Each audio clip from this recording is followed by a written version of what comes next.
Welcome to Cartoonist Kayfabe. My name's Ed Piscor. I'm Jim Rugg. We're going to be talking about John Byrne's most notorious comic. But first, Jimmy, Street Angel, Deadliest Girl Alive. What's the spiel? Pick it up wherever you buy comics, comic book shops, bookstores, or online. This is my image collection of full-color Street Angel comics, Homeless Ninja on a Skateboard, and about 8 or 9 complete stories in this volume. Perfect for the upcoming gift-giving season for anybody in your life. Suitable for all-age readers, and definitely make anybody's comic shelf look a little bit brighter and better. You can also see how I make Street Angel by joining me on patreon.com/JimRugg, where you can see my original art, scripts, process, layouts, and notes on how I make all the comics I make, including Street Angel, Plain Janes, Octobriana, and much more. You can also download probably a dozen out-of-print zines and mini comics on my Patreon. So patreon.com/JimRugg. Red Room Comics, Murder on the Dark Web for Fun and Profit is the name of the game, and the Antisocial Network trade paperback hits the store shelves November 9th. Jimmy, I said it before, I'll say it again. Retailers, man, you got to order heavy on this thing because Amazon bought out almost all of the print run at this point, man. So put in those orders. Go to your local comic shop. I want shops to have this thing. I want people to get them at the local comic shops, but snooze you lose. You know what I'm saying? Got about 70 extra pages of material in here beyond the comics that were on the racks with the Antisocial Network kind of mini-series of comics. Drew a bunch of extra stuff. Spent the summer designing this book. Man, look at that, dude. Gary Larson homage right there. Get this comic at your local comic shop. Order it on Amazon. And if you want to start to pre-order the next round of comics, I'm calling them trigger warnings. 2 issues are available for pre-order on the Fantagraphics website as we speak. Going to start coming out in December. I'm serializing them on my Patreon right now, patreon.com/EdPiscor. All those links in my link tree in the description below this video. Jim, let's talk about John Byrne's most notorious comic, man. Should we unveil the thing? Let's take a look. Alpha Flight number 6, Snowblind. What's the year on that? 1983, January. So he drew this thing 82. What the heck else was this guy drawing? A mangaka pace, man. Team books also. Fantastic Four, maybe Avengers. 60-some pages, maybe 80 pages in a month. You got to take a flyer every now and then, man, for your own mental health. I went through a big John Byrne fan when I got into comics, and for a long time he would produce 3 books a month. So yeah, definitely churning these things out at a rapid pace. And every once in a while you fall behind in the deadline, gotta figure out some creative solutions. This is like every jobber's hero is this comic. You know what, man? When we get there, man, like I could speak from direct experience and give you some inside scoops. I enjoyed this. Yes. This whole comic was pretty fun to read. In a lot of ways, like this is John Byrne, damn near his peak. And doing his own team with Alpha Flight, Canadian team, pretty excited. I think when he was doing this stuff, I used to find these Alpha Flights. I think they sold well in the beginning. I would find them all over the place in back issue bins and had a big run of the John Byrne issues. Haven't looked at them in years. So, I mean, even from this splash page, I'm enjoying it because it doesn't look like your regular superhero comic, kind of reminds me of that, like, just slightly off model superhero comics, a second tier group. Could be a Charlton comic. You look at that splash page. There was something about like when these characters would pop up on the X-Men cartoon, it made me excited to like go to the flea market and like try different kinds of comics. Like I would have never bought a Kazar comic if it wasn't for the X-Men cartoon, and this is sort of no exception, man. Love how all these characters look different. This Good body language. Yeah, it's perfect. This is not like the Image guys when they draw an office scene. It's a bunch of dudes in very tight clothes. These look like regular people. Now this is Assistant Editors Month, man. Are you pulling one over on Ralph Macchio, or was that a part of the whole game? What we're gonna sort of get into here, man. There's the Assistant Editor Month for the Hulk.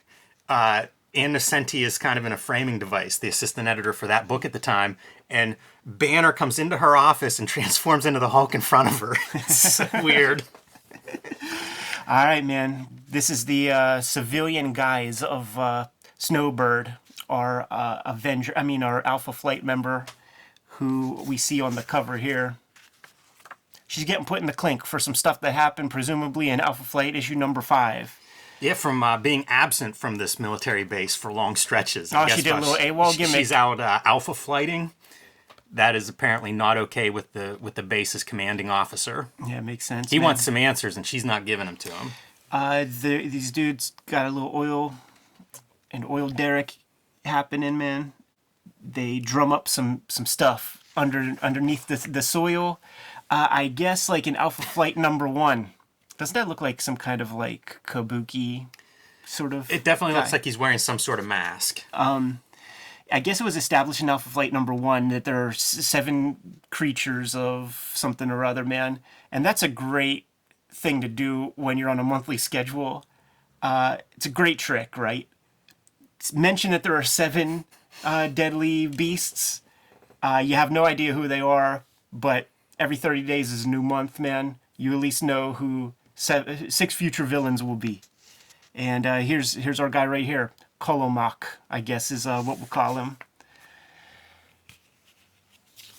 Snowbird hears the rustling about, and of course easily pops out of the jail cell. Good looking page. It's nice seeing her transform. That's pretty good. And just the symmetry and reading of the page, very easy to follow. Yeah, man. I love how they would always punch holes in walls in these old comics, and there's nothing in the walls. Right. There's no wiring, ductwork, studs, nothing. It's just an unreinforced concrete wall. Yeah, it's cartoons, man.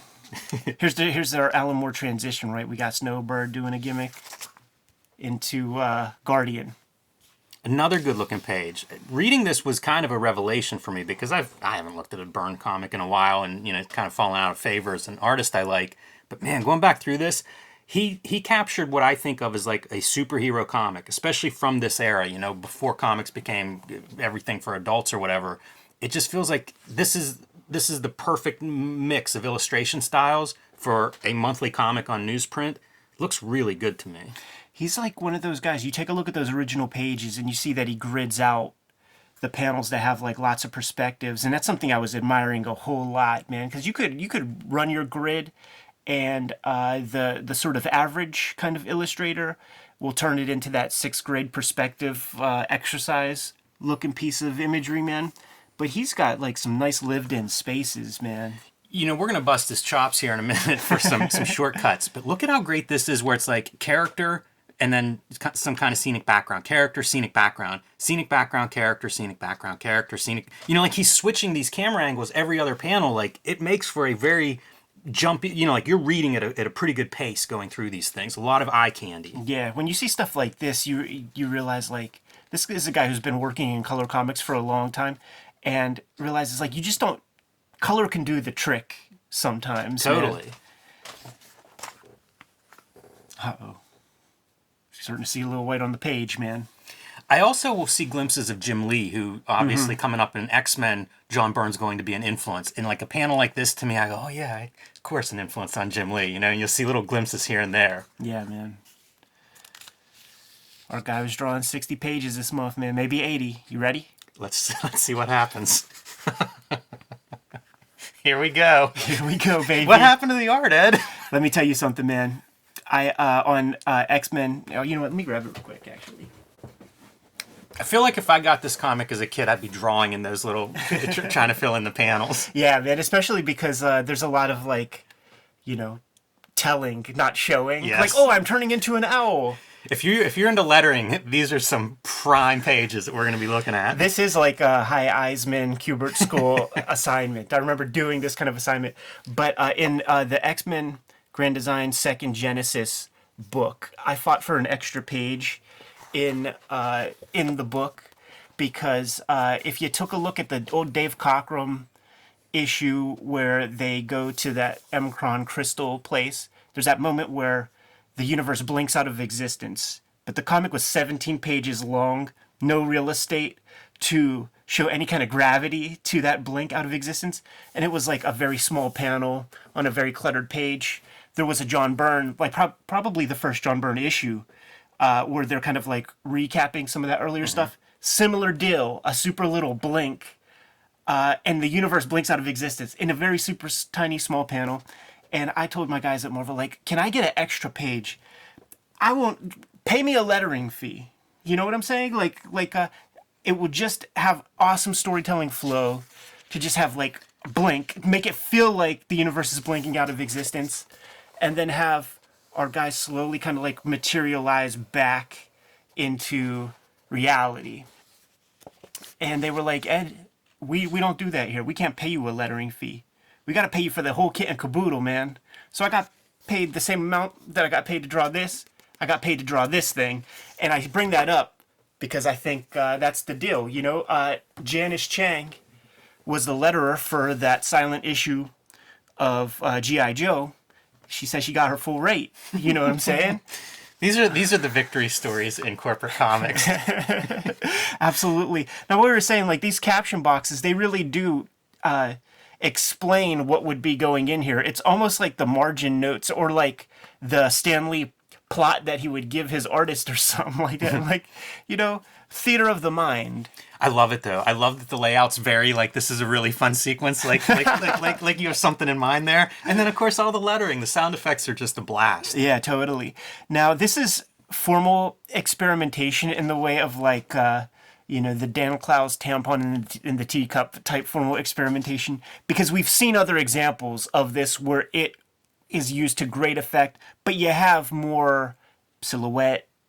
You know, like Frank Miller comes to mind, some of the stuff that he would do in like Silent Night or something. Well, I mean, there were John Byrne X-Men issues where they're on like astral planes or whatever, you know, in the Hellfire Club issues, I think, where they're fighting and it's all white space, but you get to see the figures at least. Wasn't there some black and white Boom comics that would do this kind of thing?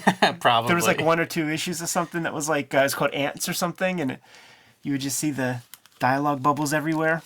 Here it is, man. It feels so much like a zine that I would make. You know, I have a bulk of the John Byrne run of this. I'm going to have to pull out Alpha Flight number 9 and check that letters page, man. I would be curious to see the letters page for this for sure. It also calls to mind there was a European artist, I want to say German, who removed all the figures and stuff from the Carl Barks Ducks comics. And they did a book of that where it was just these backgrounds. So it was a little bit different, but you would still get these panels that were mostly color filled and maybe a couple of lines of like a building interior or something. You know, interesting to look at, weird, but same kind of idea here. Like you say, it's a formal experimentation. We got to take a look. Like, do you have those Carl Barks things, or is it an online thing? That's what they call liminal spaces, man. And let's... Yeah, I shook my head no for everyone at home. Well, they heard the rattling. Now we're Man, when it back comes into back reality. in, I'm right back on board. Absolutely, man. It's a really good transition. As he builds his career, he gets way more abstract and like chunky with his rubble texture. This is very close to what it looks like much later. I like to imagine that he's doing these kinds of pages while doing something else, paying bills, talking to his lawyer on the phone, but still doing his 3 pages a day. Yeah, that's the thing too, man. Because like the sort of school of thought with 2-page spreads and stuff is like, you got to have a focal point on each page, and I guess the focal point is just a bunch of rocks on that one, man. But here's, we launch right back into the comic.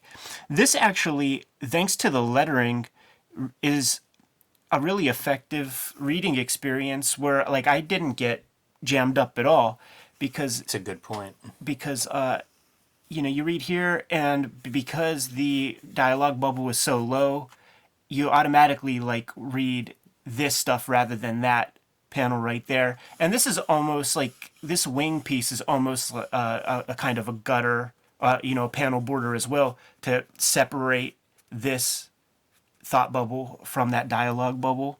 So it's so rare that this can work, but this is an example of it. Really, yeah, a lot of smart choices on the lettering because you see this word balloon butting against the side, but you would never start here for reading this comic. If this were butted against the left side of the panel, now you create a problem. Absolutely. You know, it's very easy for your eye to just jump that gutter, but because of the way it's built, that's really an intuitive thing for the letterer, I assume, laying this out. Byrne may have indicated word balloons, but I always think about doing like a lettering video where we point out that stuff of like how the shapes, like could you read this page if you took away all the art and borders and it was just word balloon shapes? And I think you could. I think it's really well done. And that was the last page of the main story. Then on this early first year of Alpha Flight, they would give you a little origin piece, man, because these characters before Alpha Flight, they showed up in like 2 issues of X-Men. You know, you really didn't get that much characterization from them. So the last third of the book is used to flesh out the characters a little bit more. But this isn't important for our purposes of our video today, man. Snowblind, one of the great works in Marvel Comics history. This is man. Jim Shooter era, too. So I wonder what Shooter's response. You think he had a talk with John Byrne? Byrne would have been a golden boy at this time at Marvel, man, delivering 2 or 3 books a month on deadline and, one of their most popular artists. Maybe it was Shooter's idea. Could be. Who knows, man? John Byrne was a golden goose. Hey, man, you need to get ahead. Listen, do this. Try it out, man. Pull one over on the fans. See what happens. You can't do 2 of these. I am curious to read the letters column. Kayfabers, if you have that Alpha Flight number 9, pull out that letters column. Write an excerpt or 2 in the comment section below. You good to go, Jimmy? I am. Kayfabers, like, follow, subscribe to the YouTube channel. Hit the bell. We'll notify you when new vids are available. What's out there, Jim? Join me on patreon.com/JimRugg. You can download out-of-print zines and mini comics. About a dozen of those are available now. You can also find original art, process posts, layouts, and how I make comics like Street Angel, Deadliest Girl Alive, The Plain Janes, Octobriana, and more at patreon.com/JimRugg. Red Room, the Antisocial Network, hitting the stands November 9th in finer comic stores and bookstores everywhere. Murder on the Dark Web for Fun and Profit is the name of the game. If you don't find it in your comic shop, go to Amazon because they bought a whole gang of these goddamn books. I'm going to start serializing the next round of Red Room comics in shops in December. Red Room Trigger Warnings. You can pre-order those comics at the Fantagraphics website in the link in my link tree in the description below this video. Jimmy, what else do we have? Subscribe to the Cartoonist Kayfabe e-newsletter at the links below this video. You can also find Cartoonist Kayfabe t-shirts and merchandise at the links below this video. Given those merchant orders, we're going to be on our way. Read more comics.